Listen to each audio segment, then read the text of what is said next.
What if the voice in your head was never yours to begin with? Across ancient temples, desert caves, and starlit rituals, the oldest stories speak of something strange, messages that didn't come from the mind, but through it. The priests of Egypt, the oracles of Greece, the mystics of Sumer, they weren't imagining things, they were listening. They believed in beings beyond the veil, non-physical intelligences that whispered through dreams, symbols, and sudden knowing. They called it divine inspiration. We now call it intuition. But what if intuition is simply interception, a brief tuning in to a frequency you've forgotten how to hear? Modern channelers, mediums, and visionaries report eerie similarities. Thoughts that come with no origin, messages that arrive fully formed, guidance that defies logic but transforms lives. And science is beginning to ask, is consciousness local, or are we plugged into something far larger? Because if your mind is more like a receiver than an engine, then you've already been in contact. The real question is, with what? Let's uncover the truth, buried in the oldest teachings and echoed in the newest awakenings. Part 1. The Ancient Art of Divine Contact. Since the dawn of civilization, humanity has looked to the sky and heard something call back, not with ears, but with the soul. In ancient Egypt, temple priests dressed in white linen didn't just perform rituals. They entered sacred space to communicate, not with the dead, but with living intelligences beyond the veil. Thoth, god of wisdom and vibration, was not just a myth. He was a frequency, a presence that could be accessed by those who knew how. They believed the gods didn't dwell in some far-off realm. They believed the divine was broadcasting, through symbols, through dreams, through the silent architecture of the mind. The Bible is full of these encounters, angels appearing to Mary in flashes of light, Jacob wrestling a luminous being in the dark, leaving changed, renamed Israel, one who wrestles with God. Shamans across cultures, whether in the Americas, Africa, or Siberia, didn't just guess at nature. They entered trance, danced through fire and drum, and returned with messages. From ancestors, from spirits, from realms beyond the senses. At Delphi, the oracle didn't predict. She received. Breathing sacred fumes from the earth, she entered altered states and became the living voice of Apollo. What she spoke echoed through empires. All of these were not superstitions. They were techniques, spiritual technologies for tuning human consciousness to the cosmic frequency. Because the truth is, we are receivers, and higher beings don't yell. They whisper beneath the noise, through meditation, through symbols, through dreams that feel too real to ignore. The ancients didn't beg the heavens to answer. They fine-tuned their vibration so they could receive. They didn't call it fantasy. They called it the art of divine contact. And if you've ever dreamed of someone you've never met, if you've ever heard a voice in your head that wasn't yours, but felt like truth, if you've ever received a warning, a flash of knowing, a message you couldn't explain, then maybe you've already made contact. You just didn't realize it. But here's the question. If our ancestors could speak with otherworldly intelligences, without machines, without wires, without satellites, then why can't we? Maybe we still can, but something's changed. Because in the modern world, where noise is constant and silence is rare, the signal hasn't stopped. We just stopped listening. And now, we'll uncover why. Part 2. Modern Channeling and Spirit Contact. Is it real? In an age of skepticism, one question refuses to die. Are people really speaking to something not of this world? For decades, society dismissed channelers as frauds, fantasists, or mentally unstable. But what if, beneath the strange voices and bizarre vocabulary, there's something real? Let's begin with Dolores Cannon. A humble hypnotherapist in the 1980s, Dolores didn't expect to stumble onto cosmic secrets. But through a method she called quantum healing hypnosis technique, QHHT, her clients, under deep trance, began to speak as other beings. Not alternate personalities, but intelligences who claimed to be from higher dimensions, ancient civilizations, even the collective oversoul of humanity itself. She recorded thousands of sessions. People with no prior knowledge began describing Atlantis, the Council of Light, and Earth's spiritual evolution in stunning detail. Stories aligned across continents, different clients, same voice, across time, across minds. Coincidence or undeniable contact. Then came others. Hicks, who channels Abraham, a collective consciousness that teaches the law of attraction. Daryl Anker, who channels Bashar, an extraterrestrial from the Essassani civilization. Lee Carroll, who channels Cryon, a magnetic intelligence offering insights into Earth's energetic grid. Different messengers, same themes. Awakening, choice, the vibration, unity. But skeptics ask, are they just acting, dissociating, inventing? Here's where it gets strange. Researchers began measuring brainwaves of these channelers mid-session. EEG readings showed a complete shift in frequency. Theta and gamma waves spiked, patterns associated with deep trance, creative downloads, and mystical states. Some showed activity in regions of the brain that don't usually fire simultaneously. These aren't readings you can fake, and they closely resemble what's seen in Tibetan monks, ayahuasca ceremonies, and lucid dreaming states. So if they're not lying, who's speaking? Some say it's a trick of the subconscious. Others believe it's the higher self, the soul's voice, finally unfiltered. But what if it's more? What if, just like ancient prophets, they've tuned into something real, something intelligent, something waiting? There's another anomaly. Thousands of unrelated channelers across languages and cultures report identical messages. Earth is shifting. You are not alone. Consciousness is evolving. You chose to be here. Remember who you are. Too coordinated for coincidence, too consistent to be ignored.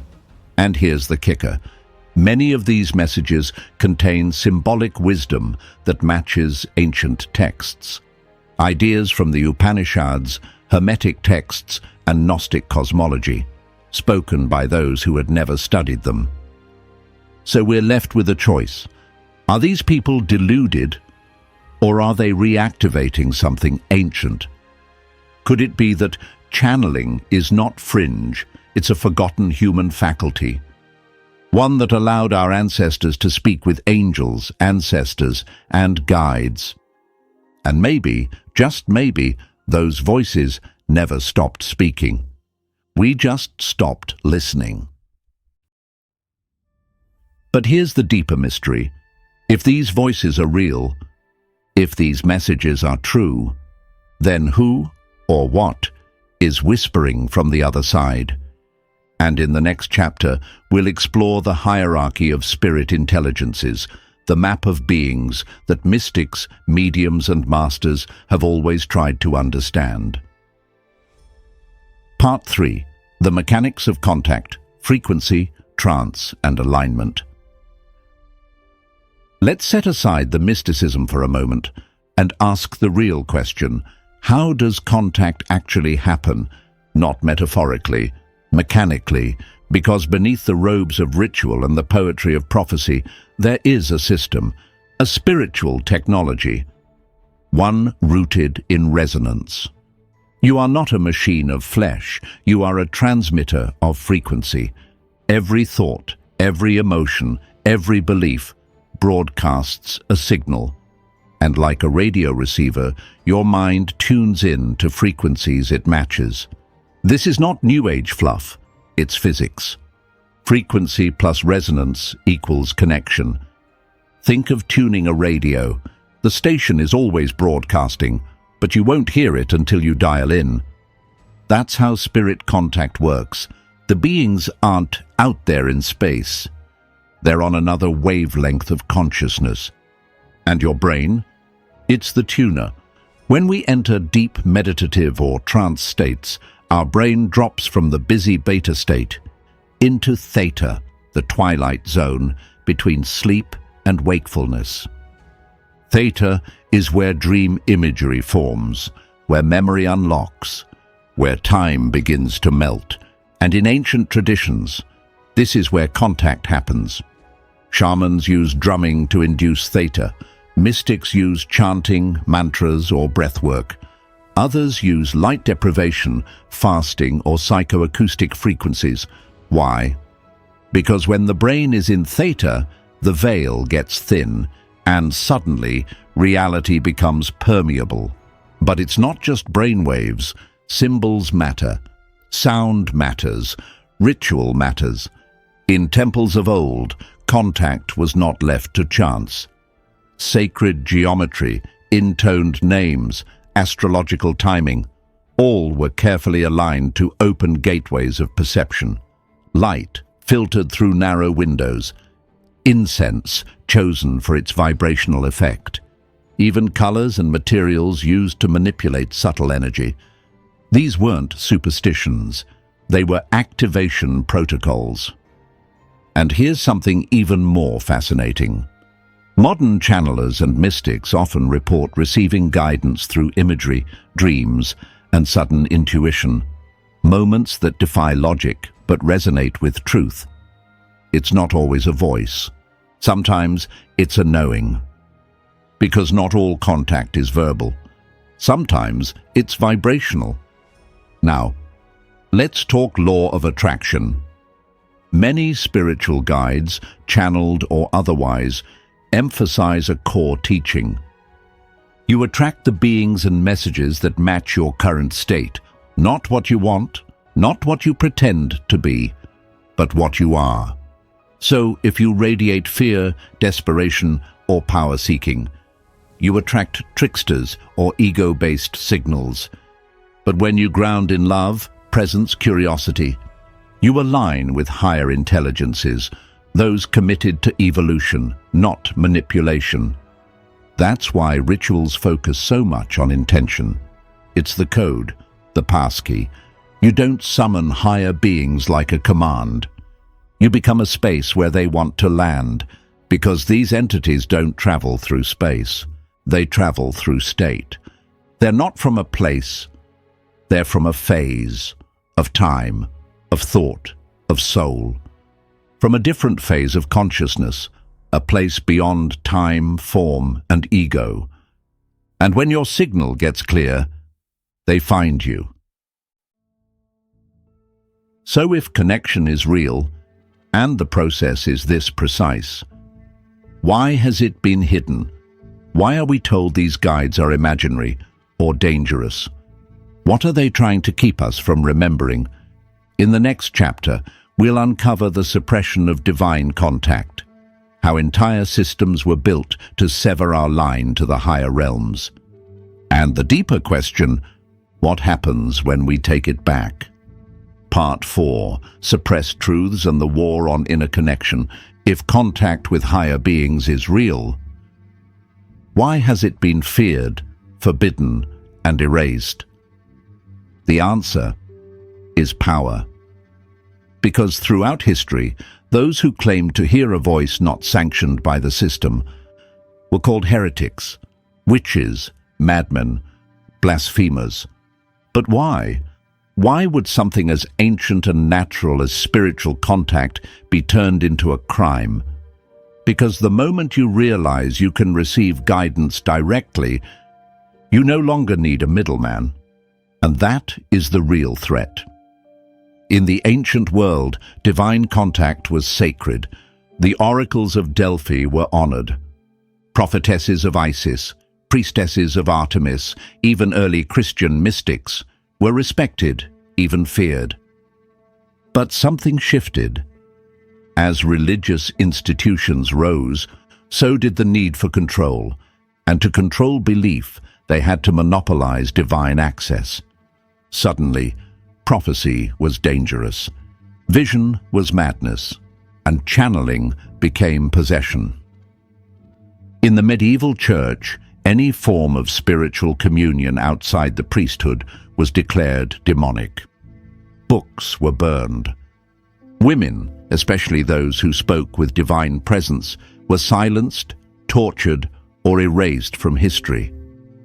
The oracle became a heretic, the mystic a danger to order, the inner voice became forbidden. But the war didn't stop in the past. Today, the same suppression wears a different mask. Modern science rarely touches the soul. Mainstream psychology dismisses expanded consciousness as delusion. And institutions that preach spirituality still caution you not to trust your own experience. Why? Because inner sovereignty breaks the system. When you no longer outsource your truth, when you stop relying on external permission, when you hear the divine within, you become free. And systems built on fear can't function when people are free. That's why channeling has been ridiculed, why psychic experience is mocked, why talking to higher beings is considered fringe. Because if people believed they could access higher guidance, the priest, the politician, the algorithm, they'd all lose their hold. This isn't about protecting you from deception. It's about protecting power from disruption. Yes, there are false signals. Yes, discernment is needed. But silencing the entire process. It was never about shielding you from danger. It was about shielding the system from awakening. They don't fear your imagination. They fear your remembrance. Because when you remember that contact is possible, you also remember that you are more than flesh and thought. You are a signal, a seeker, a soul that cannot be contained by dogma or data. And that's why, to this day, mainstream education avoids the subject entirely. No mention of the pineal gland's mystical history. No exploration of brainwave entrainment. No inquiry into how thousands across cultures report similar contact experiences. Instead, we get silence. Or mockery. But silence is not absence. And mockery is not disproof. Beneath the ridicule lies a hidden truth. You were always meant to connect, to listen, to speak to the beyond. So if the world trained you to forget, how do you remember?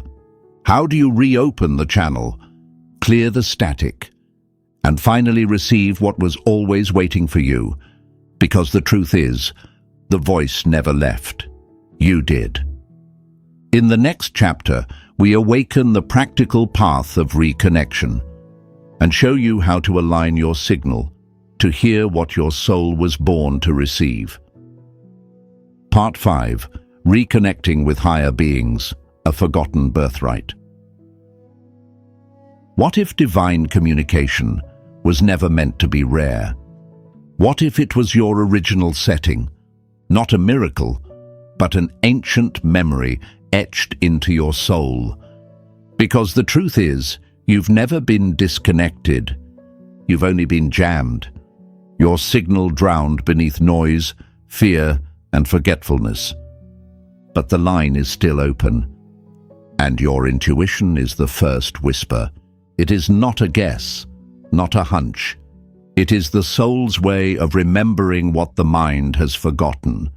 Long before speech, long before books or scriptures, human beings communicated with the divine through feeling, sensation, and resonance. Intuition was not optional. It was essential.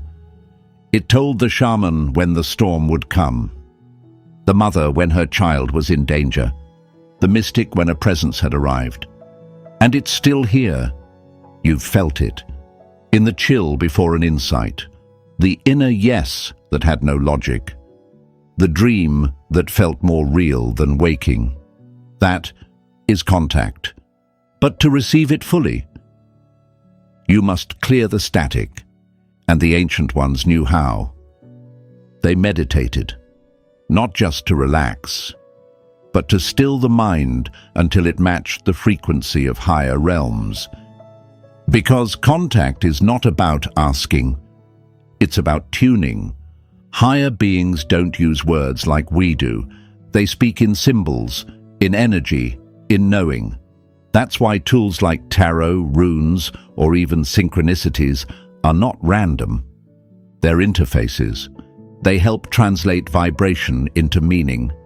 A feather in your path, a song that answers your question, a number that repeats until you finally look it up. These aren't coincidences, they're transmissions. Sound is another gateway.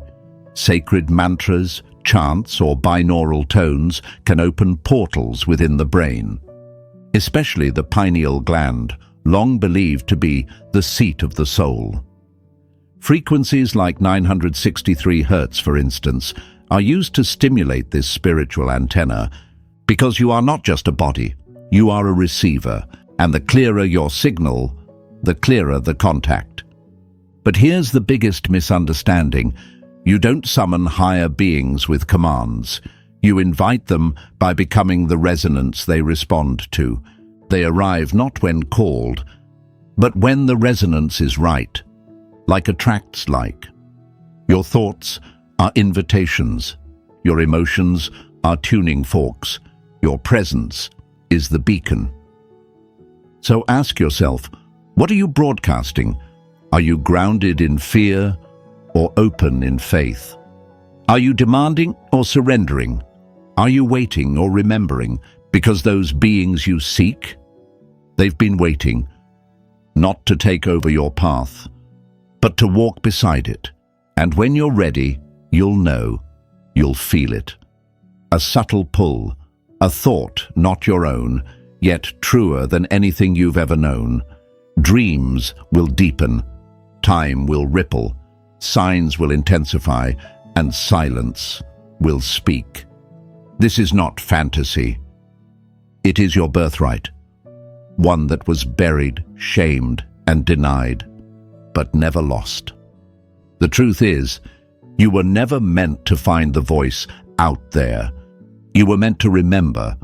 You've been the receiver all along. And now that you've begun to remember, you're no longer asking, "Can I connect?" You're asking, "What has been trying to reach me all this time?" Because the veil is not outside of you. It is within, and now it's lifting. Final CTA. If they called it madness, it's only because they feared what you might remember. If you've ever heard a whisper in the wind, dreamt of a being you've never met, or just knew something with no reason why, then you've already made contact. This isn't fantasy. This is not fantasy. It is the mother tongue of your soul, forgotten but never lost. Subscribe, and let's decode the signals. From those who've walked with you across lifetimes, in silence, in symbols, in love, because they've never stopped calling, they've only been waiting for you to listen.